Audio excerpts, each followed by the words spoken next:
আসসালামু আলাইকুম, welcome back to school of English by Mushfika. কয়েকটা ওয়ার্ড একসাথে করে যে অর্থ প্রকাশ করি সেটা কিন্তু আমরা একটা ওয়ার্ডেও প্রকাশ করতে পারি। এরকম কিছু শব্দ আজকে আমরা দেখব স্পিক দিয়ে যেটা শুরু করতে পারি। স্পিক ভেরি সফটলি, ফিস ফিস করে বা খুব আস্তে কথা বলা। উইসপার, যেটা আমরা অনেক সময় বলি কানে কানে কথা, উইসপার। স্পিক আনক্লিয়ারলি, অস্পষ্টভাবে কথা বলা। মাম্বল, স্পিক আনক্লিয়ারলি, অস্পষ্টভাবে কথা বলা।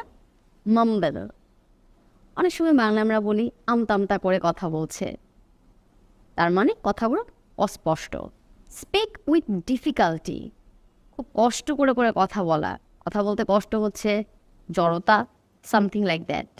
Starter, speak with difficulty, stutter. Speak nervously, যখন আমরা একটু নার্ভাস হয়ে কথা বলি বা একটা ভয় কাজ করে, সেটাকে এক কথায় বলা যায় stammer. Stammer. Speak loudly and angrily, খুব জোরে কথা বলা বা খুব রেগে কথা বলা। Shout, speak loudly and angrily, shout. Speak very quietly, speak very quietly, এর অর্থ বোঝায় খুবই আস্তে কথা বলা। মারমার, একদমই আনকমন একটা ওয়ার্ড, রাইট? MUR, মারমার।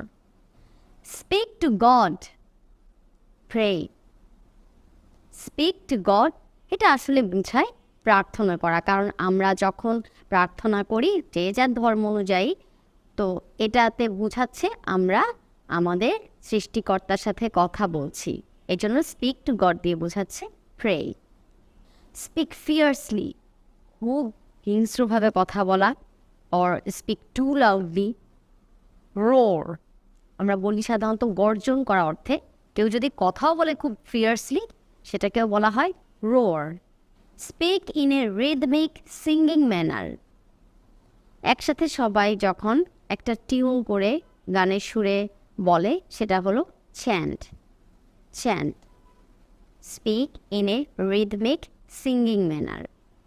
আজকে আমরা এইভাবে এক কথায় প্রকাশ করার মতো কিছু শব্দ শিখলাম, তোমরা এগুলো প্র্যাকটিস করবে। Thanks for watching my lesson. আসসালামু আলাইকুম।